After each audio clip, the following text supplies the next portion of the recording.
बिस्मिल्लाहिर्रहमानिर्रहीम। अस्सलामुअलैकुम dear students. 8th PTB math exercise 2.21 और आज हमने करने हैं इसके दो क्वेश्चंस, क्वेश्चन नंबर 6 और क्वेश्चन नंबर 7। तो आइए शुरू करते हैं क्वेश्चन नंबर 6 से। इसकी स्टेटमेंट है 5 years ago Ahsan's age was 7 times of Shakeel's age. आज से 5 साल पहले, 5 years ago का मतलब है कि 5 साल पहले एहसन की एज शकील की एज से 7 times ज़्यादा थी। बट आफ्टर 3 years, लेकिन आज के 3 साल बाद Ahsan's age will be 4 times of Shakeel's age. Ahsan की एज जो है वो शकील की एज का 4 times हो जाएगी। Calculate their edges. तो इन दोनों की जो मौजूदा एजेस हैं, यानी जो इस वक्त इन दोनों की एजेस हैं, वो हमने कैलकुलेट करना है। तो इस तरह के क्वेश्चंस में हम सपोज कर लेते हैं दो वेरिएबल्स एक्स और वाई, उस चीज़ को जिसको हमने at the end find out करना हो, यानी जो हमारा रिज़ल्ट है, जो हमारा आंसर है, उसी को सपोज कर लें कि एक्स है और दूसरा वाई है। तो इसमें हमने दो चीज़ें कैलकुलेट करनी है, एक एहसन की प्रेजेंट एज और एक शकील की प्रेजेंट एज। तो दोनों की जो प्रेजेंट एजेस हैं उनको एक्स और वाई ले लेते हैं और फिर इस क्वेश्चन में मौजूद कंडीशंस को फॉलो करते हुए इनको सॉल्व करते हैं। सपोज कर लें एहसन्स एज,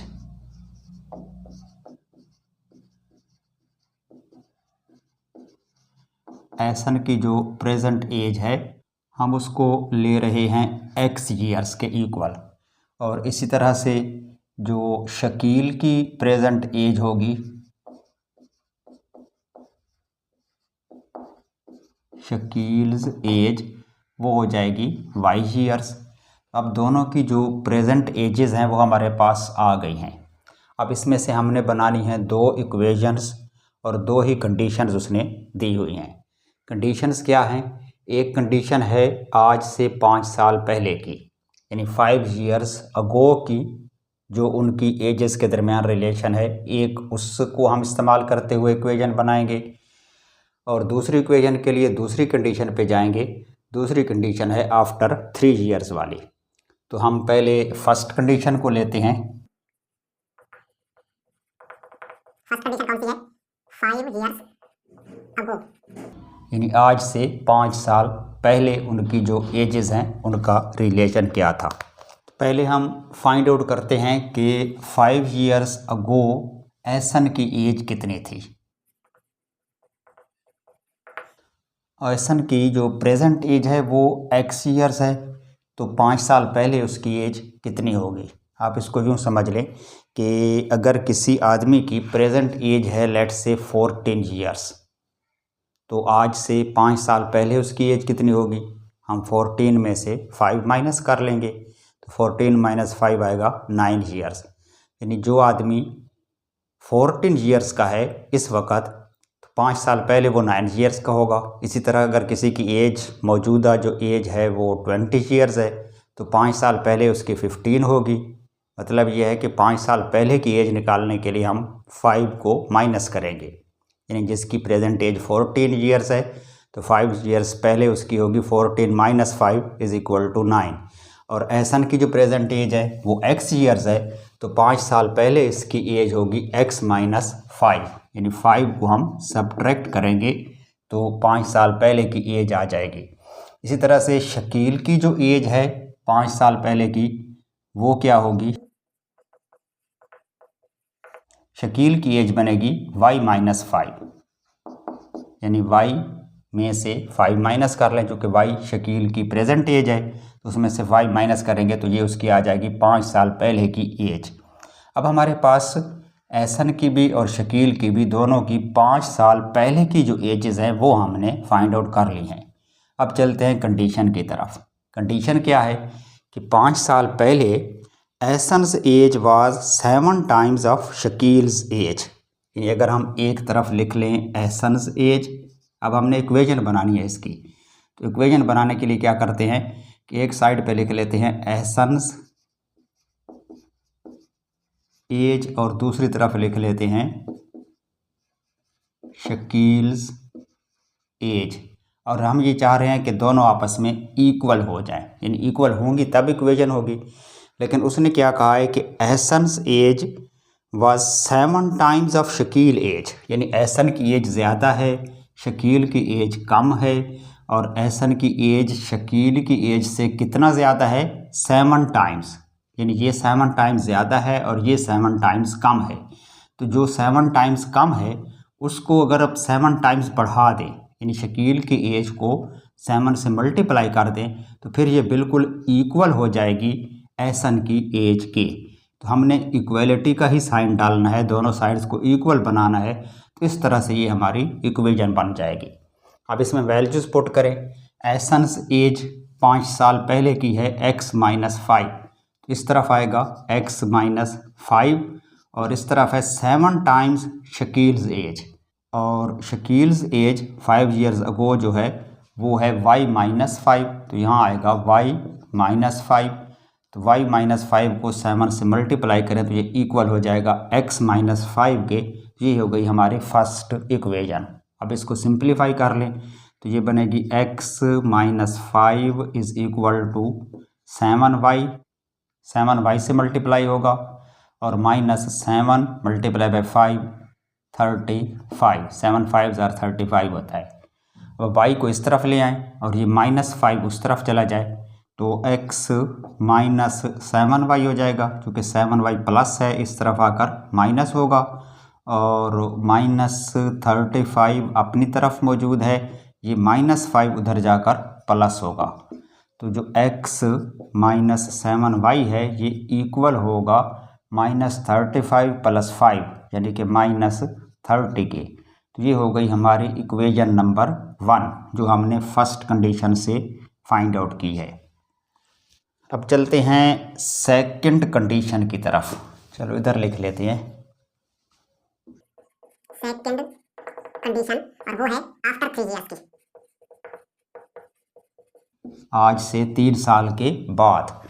तो जिस तरह अभी हमने फाइंड आउट की है 5 ईयर्स अगो वाली एजेस, अगर किसी आदमी की इस वक्त एज 15 ईयर्स है तो 3 साल के बाद वो 15 + 3 18 ईयर्स का हो जाएगा, और अगर किसी की एज इस वक्त 20 ईयर्स है तो 3 ईयर्स के बाद वो 20 + 3 23 ईयर्स का हो जाएगा, और जिसकी एज इस वक्त x ईयर्स है तो 3 साल के बाद उसकी एज x + 3 ईयर्स हो जाएगी, और जिसकी एज y ईयर्स है तो आफ्टर 3 ईयर्स उसकी एज y + 3 हो जाएगी।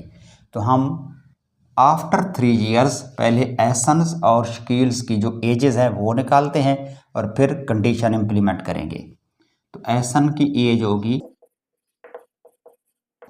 x + 3, क्योंकि एहसन की प्रेजेंट एज x ईयर्स है, तो 3 साल के बाद उसमें 3 ऐड कर दें, x + 3 हो जाएगा।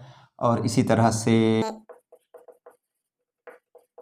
शकील्स एज बन जाएगी y + 3, क्योंकि उसकी प्रेजेंट एज y ईयर्स है तो उसमें भी 3 ऐड कर दें। तो ये दोनों की हो गई आफ्टर 3 ईयर्स एजेस। अब कंडीशन क्या है? कंडीशन में वो कह रहा है कि after 3 years Ahsan's age will be 4 times of Shakeel's age, यानी एहसन्स एज जो है वो हो जाएगी 4 टाइम्स ऑफ शकील्स एज, यानी शकील की एज को आप 4 से मल्टीप्लाई करें तब वो इक्वल होगी एहसन की एज की, यानी एहसन की एज से शकील की एज जो है वो 4 टाइम्स कम है, तो शकील की एज को भी 4 टाइम्स इंक्रीज़ कर दें तब वो एहसन के इक्वल होगी। तो इसमें वैल्यूज़ पुट कर लें। एहसन्स एज है x + 3, और ये इक्वल हो जाएगी 4 टाइम्स शकील्स एज जो कि है y + 3। अगर इसको सिंप्लीफाई करें तो x + 3 इक्वल होगा 4 टाइम्स y, 4y से मल्टीप्लाई होगा, और फिर +4 3 से मल्टीप्लाई होगा तो 4 3 12।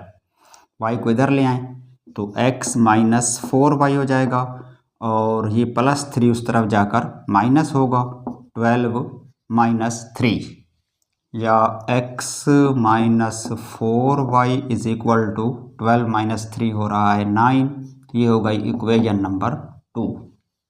अब हमने इन दोनों इक्वेशंस को सॉल्व करके इनमें से x और y की वैल्यू फाइंड आउट करनी है। तो इक्वेशन 1 में भी x का कोएफिशिएंट 1 है, यानी सिंगल है। इक्वेशन 2 में भी x सिंगल है।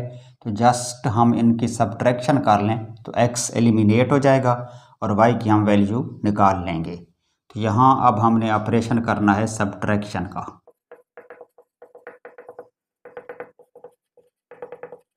Subtract equation 1 from equation 2। तो इक्वेशन 2 है हमारे पास x minus 4y is equal to 9 और इक्वेशन 1 है x minus 7y is equal to minus 30। क्योंकि इसमें x प्लस है और हम सब्ट्रैक्शन कर रहे हैं तो साइन चेंज होंगे, माइनस हो जाएगा, ये प्लस हो जाएगा और ये भी प्लस हो जाएगा। तो x कैंसिल हो जाएगा। 7y अब प्लस हो चुका है, 4y माइनस है तो 7 में से 4 माइनस कर लें, 3y आएगा और ये इक्वल होगा 30 भी प्लस है और 9 भी प्लस है। सेम साइन हो तो नंबर ऐड हो जाते हैं 39 के, यानी 3y इज इक्वल टू 39। और चूँकि हमने y की वैल्यू फाइंड आउट करनी है तो डिवाइड कर दें 3 से दोनों साइड्स को। इस तरफ 3 कैंसिल हो जाएगा और इस तरफ 3 का टेबल, 3 1 जार 3 और 3 1 जार 3, 3 3 जार 9, 13 टाइम्स जाएगा, यानी y जो है वो इक्वल होगा 13 के। y इज इक्वल टू 13 के। एक वेरिएबल की वैल्यू हमारे पास आ गई है y की। अब x की वैल्यू निकालने के लिए y की ये वाली वैल्यू इक्वेशन 1 में पुट कर दें या इक्वेशन 2 में कर दें तो x की वैल्यू आ जाएगी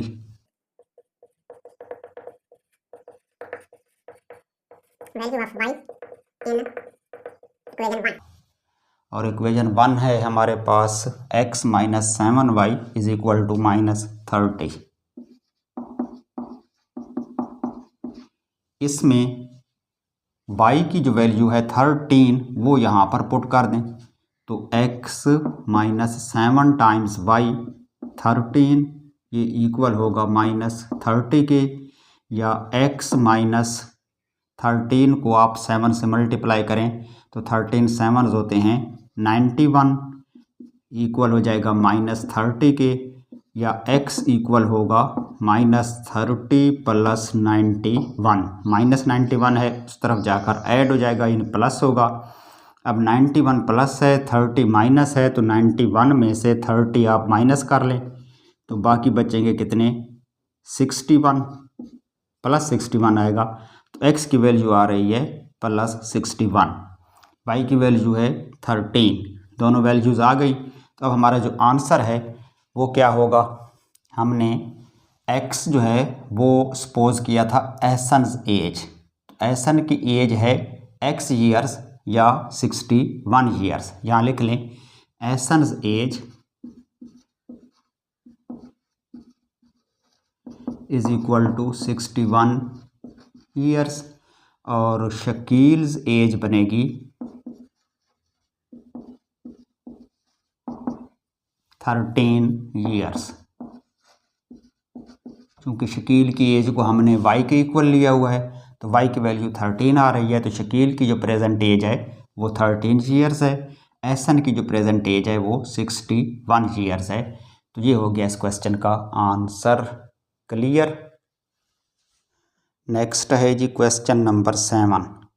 इसकी स्टेटमेंट कुछ यूँ है, the denominator of a fraction is 5 more than the numerator.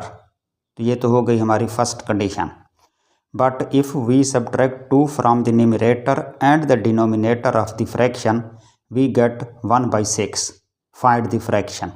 तो इसमें हमने फाइंड आउट करनी है फ्रैक्शन, और फ्रैक्शन में दो चीज़ें होती हैं, एक न्यूमरेटर और एक डिनोमिनेटर।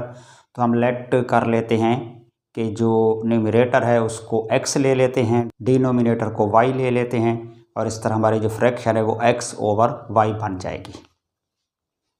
तो सपोज कर लें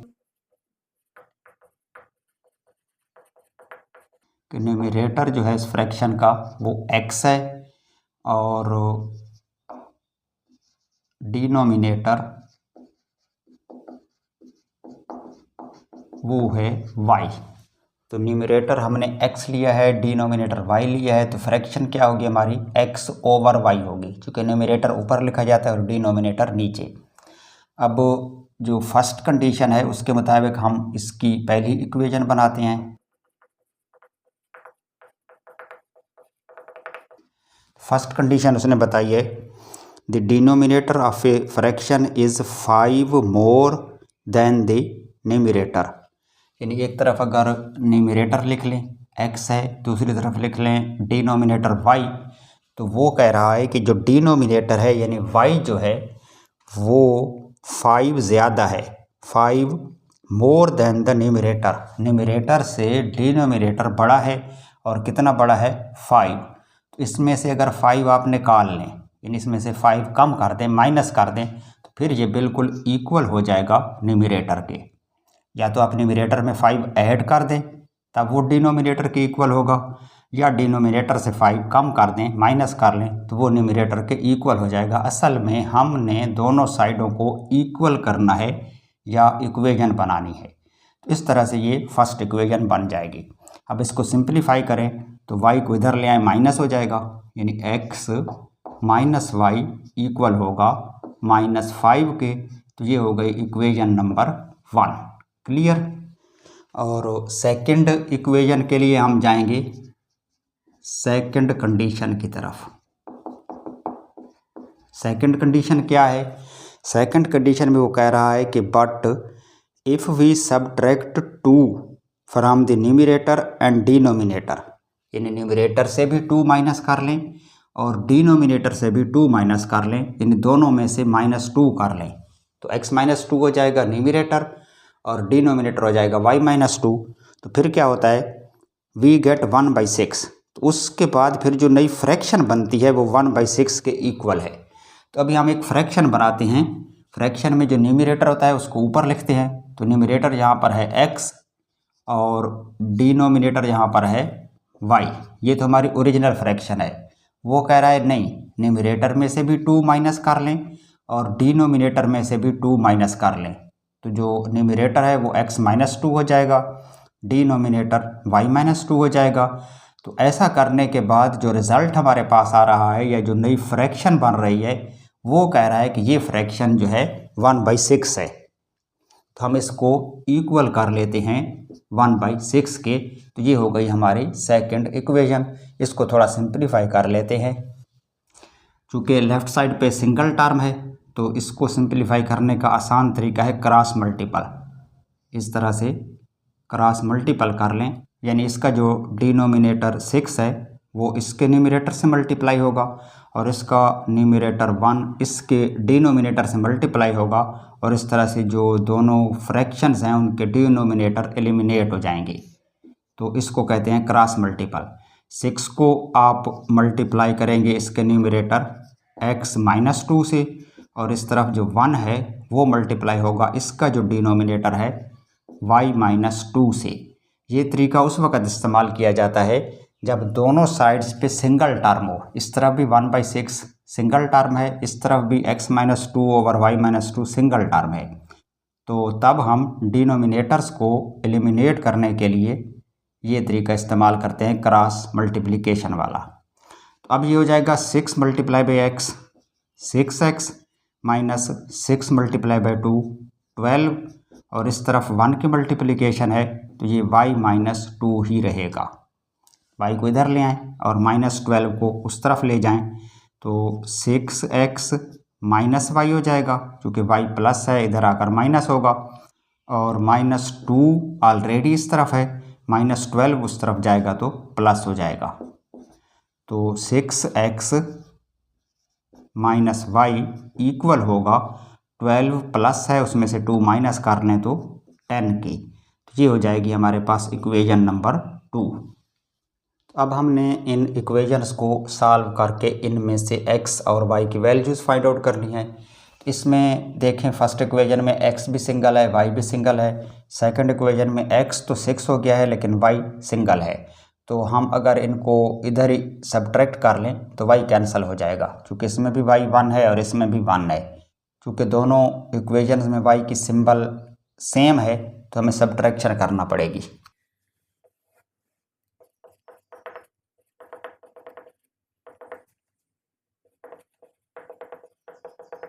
सब्ट्रैक्ट इक्वेशन 1 फ्रॉम इक्वेशन 2। तो इक्वेशन 2 है हमारे पास 6x minus y is equal to 10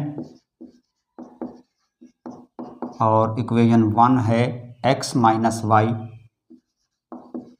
is equal to -5।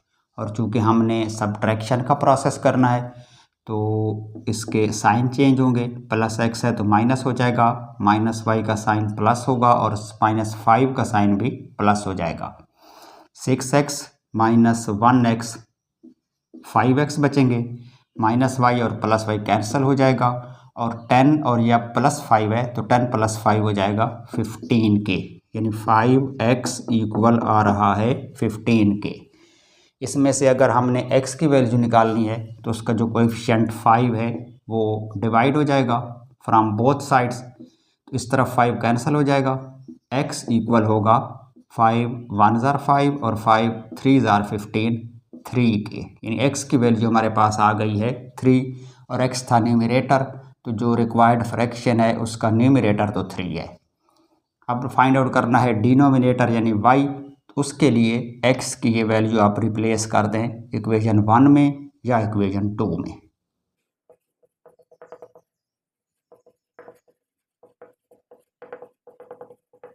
तो हम इसकी वैल्यू को पुट करते हैं इक्वेशन 1 में।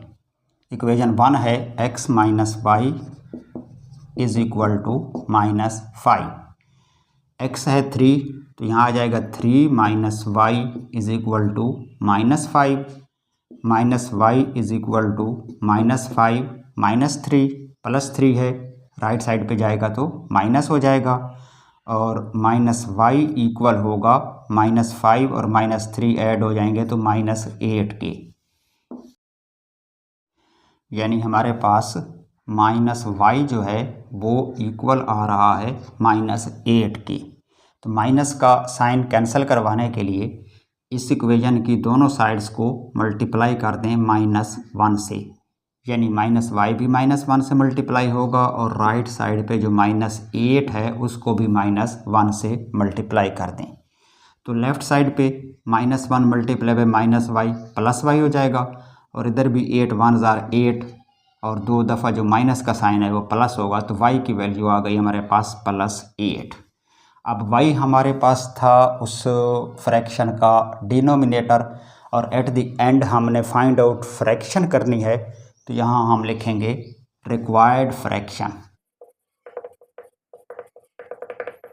फ्रैक्शन कौन सी थी हमारे पास, उसका न्यूमरेटर x था और डिनोमिनेटर y था। न्यूमरेटर x था, डिनोमिनेटर y था, तो फ्रैक्शन हो जाएगी x ओवर y और x की वैल्यू हमने फाइंड आउट की है 3 तो ऊपर आ जाएगा 3 और डिनोमिनेटर y था, y की वैल्यू है 8 तो नीचे लिख देंगे 8, फ्रैक्शन होगी 3/8। तो यही इस क्वेश्चन का आंसर है।